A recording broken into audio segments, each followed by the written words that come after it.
어제의 그 발언의 핵심은 요겁니다. 이재명 대통령의 외연 확장 기조가 그 지지층의 동의 없는 무리한 재건축처럼 진행되고 있어서 지지율 하락을 초래했다. 이렇게 정리가 되거든요. 그래서 지지층의 어떤 지지를 갖고 증축을 우리는 원했는데 갑자기 이재명 대통령은 중도 확장으로 가면서 재건축으로 가기 때문에 지금 핵심 지지층이 빠지고 있는 거다. 이제 이런 분석인 거잖아요. 어떻게 들으셨어요? 저는 그 말씀 들으면서 참 비유를 참 교묘하게 하시는구나 이런 생각이 들었는데 일단 제가 지적을 꼭 해야 되는 게 예. 증축은요. 기존 건물이 엄청 낡아가지고 위험할 때는 할 수 없어요. 맞잖아요. 한 4층, 5층짜리 아파트가 있는데 오래됐어요. 처음 지었을 때 좋죠. 예. 근데 세상이 바뀌어요. 시대가 자꾸 바뀌어요. 그래서 젊은 사람들한테 그 아파트 들어오라 그랬더니 안 간대요. 아무도. 5층짜리 아파트 있고 가기 싫대. 낡았대요. 들어가 보니까 모든 게. 그러면 이걸 바꿔야 돼요. 근데 그 위에 증축을 하면요. 그 증축이 됩니까? 무너지지? 재건축을 해야 돼요. 근데 재건축은 원래 사는 사람들 잘못됐으니까 부셔버리고 나가 이게 아니라 원주민들이 다시 사는 게 의미 있는 재건축이에요. 그러니까 기존 지지층들도 바뀌어진 세상에 맞춰서 정치인과 호흡을 하면서 본인들도 성장해 나가야 되는 것이고 호흡을 해야 되는 거지. 우리는 절대선이고 늘 가치는 불변하고 80년대 우리 운동권에 있었을 때부터 지금까지 변함없이 한 가치를 쭉 지키고 있는데 우린 감독자로서 우리한테 걸리면은 다 틀린 거라고 심판할 거야. 그런 식으로 가다가 지금 젊은 층이 지지를 못 받는 거지 않습니까? 나가라는 거 아니에요. 지지층도 쫓겨나라는 거 아니에요. 네네. 같이 변화하자는 거예요. 민주당의 생존과 정권 재창출을 위해서는 그게 필요해요.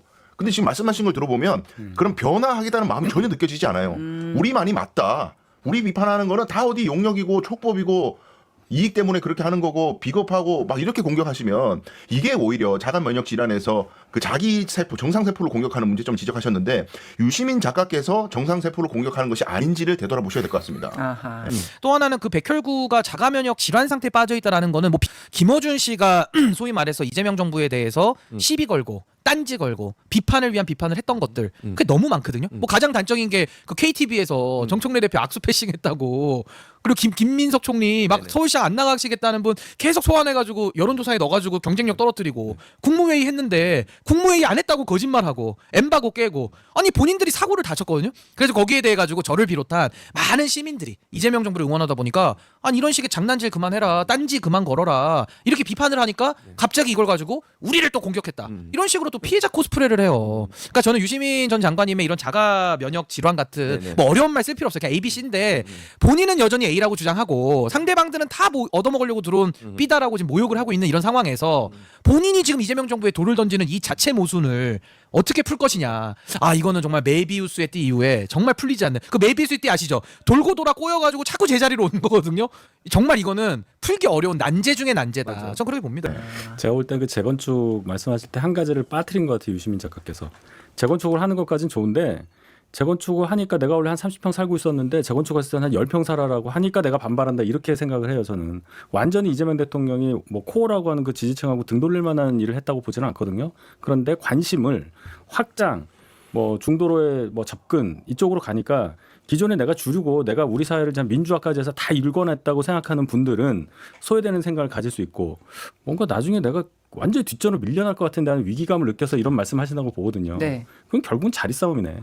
그래서 저는 지금 유시민 전 장관님이 쓰고 있는 이 비유가 근본 전제를 좀 따져보자면 결국 외부에서 침투한 병균도 문제죠. 그 병균도 있으면 뭐 잡아야죠. 근데 문제는 내 몸 안에서 생기는 용종이 있거든요. 그것도 제거해야지. 용종이 변화되면 암이 됩니다. 그렇죠. 그럼 암은 또 제거해야 살아요. 그럼요. 그럼 그 암세포가 된 것이 혹시 유시민은 아닐까? 그 암세포로 변형된 게 김어준은 아닐까? 이걸 한번 고민을 해봐야 된다는 거예요. 근데 아직도 우리는 선하고 우리는 좋다, 착하다. 그 상대방은 악마다. 이런 식의 이분법, 선악적 이분법에 약간의 그 선민사상에 빠져서 여전히 본인들에 대해서는 어떤 기득권을 유지하기 위한 논리를 열심히 개발하고 있는 거 아닌가. 항상 이재명 정부를 방해하고 딴지 걸었던 것들 리스트업을 해보면 저는 압도적으로 이재명 정부를 흔들었던 게 훨씬 많다고 보거든요.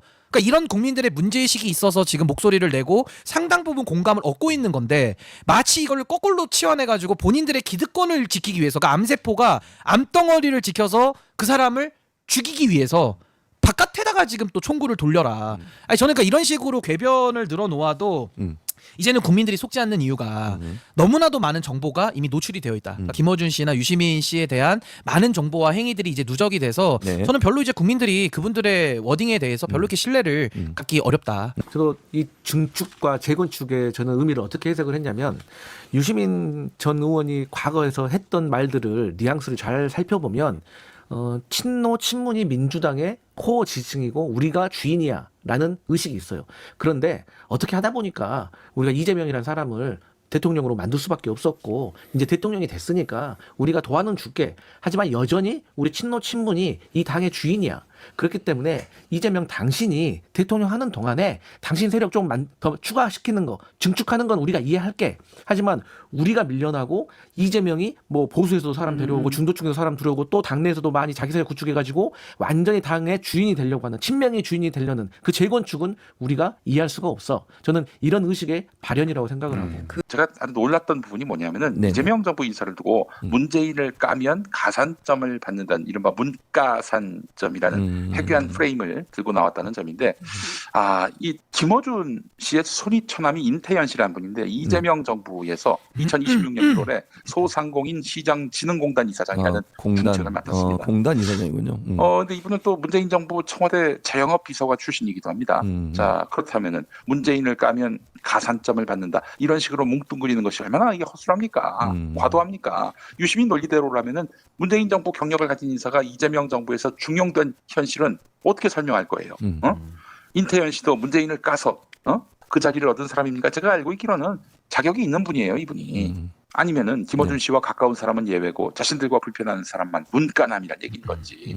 아니 자신들이 유리할 때는 포용을 요구하고 자신들에게 불리할 때는 탕평을 배신으로 규정하고 이런 해석 권력 오랫동안 민주진영의 담론 시장을 장악해 왔습니다. 이러니 이 청년들로부터 위선적이다 이렇게 비웃음을 당하는 거 아니겠어요? 근데 저는 기본적으로 재건축하는 거 그 유시민 작가 전 말 잘했다고 생각해요. 재건축 필요하죠. 그러니까 진짜 민주당이 제대로 된 집권 여당이 되기 위해서는 창조적 파괴 혁신을 해야 되는 거잖아요. 창조적 파괴를 하려면 허물고 재건축하는 게 맞습니다. 그래서 저는 오히려 뭐 유시민 작가 이재명 대통령의 국정 운영에 힘을 실어준 거라고도 생각해요. 다만 지금 유시민 작가 얘기하고 싶은 건 재건축 자체가 문제가 아니라 재건축을 하고 보니까 내 평수가 왜 줄어드냐 이거예요. 내 평수 좀 보장해달라. 나도 더 늘려달라. 딱 그거죠. 결국 내 목 늘려달라는 그런 자리 싸움일 뿐이지 재건축 자체가 잘못된 건 아니라는 거죠. 저는 유시민 씨가 너무 저는 정말 그 국민들을 우습게 본다고 생각하는 게 그럼 제가 역으로 한번 물어봅니다. 과거에 DJ 정권에서 노무현 정권 넘어올 때 본인은 동교동계 동의 받고 증축했어요?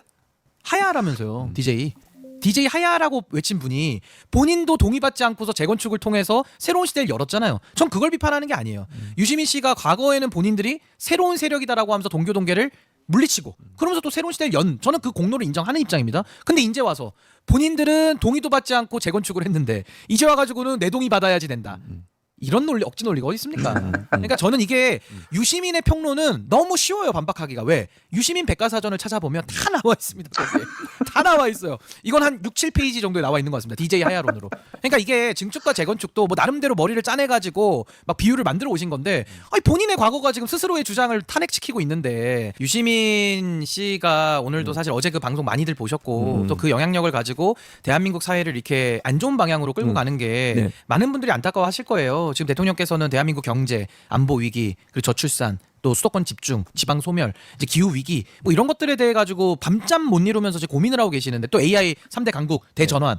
뭐 유시민 선생님 제가 지금 나열한 거에 대해서 하나도 생각이 없잖아요. 오로지 검찰 폐지 이거 하나밖에 없거든요. 그러면서 민주당의 정통성 이 두 개밖에 없는데 유시민 씨도 그 생각밖에 없는 분이 정말 대한민국을 이렇게까지 이 공론의 담론장을 망가뜨릴 권한을 누가 부여했는가. 그러니까 거기에 대해서 이제는 좀 반성과 성찰이 필요한데 이분은 제가 본 결론은 반성과 성찰과는 너무 거리가 먼 분이라서 그냥 이런 상황에 대해서는 우리 사회가 조금 더 인내하면서 이거는 좀 정리를 해야 될 필요, 정리를 통해서 그냥 넘어가야 될 국면 아닐까 네. 그렇게 생각합니다.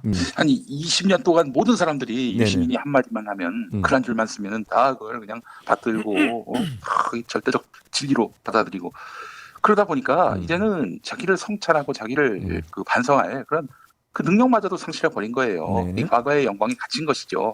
그래서 자신을 향한 매서운 비판을 쏟아내는 후발 지지층과 젊은 평론가들을 향해서 네. 애들이 잭나이프 같은 걸 들고 덤빈다. 너희 시대는 끝났다고 퍽 지른다. 이런 처절한 비유를 동원해서 이렇게 스스로를 늙은 전국 국헌달이라고 이렇게 표현하면서 본인을 이 연민을 유도하는 듯한 장면이죠. 사실은 이 지식인의 품격이라기보다는 네. 밀려난 구시대의 피해의식에 가깝다고 저는 봅니다. 예전에 본인은 낚시 유튜브에서 네. 술 마시면서 새로 들어온 지지층은 유시민과 김어준을 모른다 이런 말을 인용하면서 상당히 좀 그걸 마음에 담았다는 그런 인상을 남겼어요. 그 말을 한 사람이 누굽니까? 오창석 이사장 아니에요. 오창석 이사장이 하는 사장 남천동 멤버들한테 그래서 또 훈수를 했다고 하더군요. 들리는 소문에 따르면. 네. 그런 유시민의 정서를 잘 알고 있는 김어준 씨는 40년 걸려서 간신히 만들어진 소중한 존재라면서 과한 찬사를 또 늘어놓았습니다. 오만함입니다. 오만함이에요. 예. 이런 오만한 태도로 과연 젊은 세대들한테 동의가 되겠습니까? 또 반대편 진영에서 네. 그동안 정치 지향을 드러냈던 분들한테 동의를 받을 수 있겠어요? 안타깝습니다. 정말. 이것은 이재명과의 싸움이에요. 둘은 같이 갈 수 없어. 문재인이가 대통령 되기 이전부터 이미 이재명 대통령을 그죠 공작하려고 그래요. 작업을 했잖아. 그런데 살아남은 거지. 그리고 지금까지 감추면서 자기들끼리 정신승리를 하면서 지금까지 온 거예요. 끝으로는 이재명을 팔고 뒤로는 이재명을 죽이려고. 유시민이는 결국 민주진보진영의 운동권 기득권 세력이에요. 이 자들의 권력투쟁은 멈추지 않을 거다. 계속 할 겁니다. 왜? 자기들의 기득권이 사라지게 생겼거든. 나라가 걱정된다고? 유시민? 나라가 걱정이 돼? 네가? 지금 이재명 대통령이 이렇게 트럼프 시대의 방어를 잘하고 그죠? 국내외적으로 대한민국을 세계의 무대 위에 올려놓고 있는데 너 따위가 뭐라고 나라 걱정을 한다고? 정말 적반하장도 거의 어느 도단의 수준이라서 강의를 하면서도 말문이 막힐 때가 많아요, 여러분. 예도가. 응? 이 자들에게는 쓸 수 있는 언어가 없어요, 정말. 이것이 철학자로서 할 수 있는 최대의 말이야, 여러분. 공익을 팔아 사욕을 챙긴 개새끼들. 그러면서 본인들이 영웅인체 하잖아. 그러니까 30대들이 볼 때는 이런 위선자 새끼들이 국힘 애들보다도 더 싫은 거예요. 이건 과거가 아니에요, 여러분. 그러니까 이 자들에게는 언제나 노무현을 팔아서 문재인을 옹립한 그 시대, 자기들이 권력을 행사하고 꿀을 빨았던 그 시대, 그 시간, 그게 영원한 시간인 거야. 물론 노무현 대통령은 역사적 인물로서 과거에 살았었죠. 그러나 그 시간을 죽이고 영원한 현재로 만들어 우상으로 만들었잖아. 그런데 그 우상은 노무현을 위한 우상이 아니야. 자기들의 밥그릇을 위한 우상인 거야. 그래서 이 자들의 행태를 보면 지금도 노무현을 팝니다. 노무현을 팔아서 현재 대통령인 이재명을 배반자라고 낙인 찍는 놈들이야. 정신병자들이에요. 기득권자, 부르주아 계급은 지금 현재가 너무 좋은데 왜 역사 의식을 가져야 되고 시대 정신을 읽어야 돼? 지금 이 시간이 앞으로도 영원히 계속되면 좋은데 왜 구태여 투쟁을 해야 돼? 민중을 속여서 민중의 피를 빨아 사욕을 챙긴 개새끼들이 이 새끼들인 거야. 특히 민주진보 진영의 시민성과 국민성을 팔아서. 이게 이 자들의 망상세계인 거야. 기득권이 얼마나 좋은지 알아요, 여러분. 거기 빨대만 꼽으면 앉아서 그냥 돈을 한 달에 일반 서민들이 생각하지도 못하는 돈을 빨아들일 수 있어. 그리고 이 기득권이 사라지면 이 자들에게는 목숨 걸고 싸울 만한 이유를 제시하지 않겠어요, 여러분. 충분한 이유가 되죠. 그래서 유시민을 설득한 거야, 유시민을.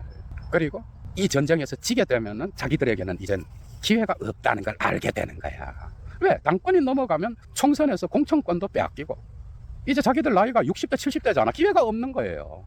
그래서 마지막 전투를 벌이기로 결정을 내린 것 같아. 이사들에게는 욕을 할 수 있는 언어가 없어. 그냥 씨발 새끼들, 개 새끼들, 쓰레기, 잡쓰레기 새끼들.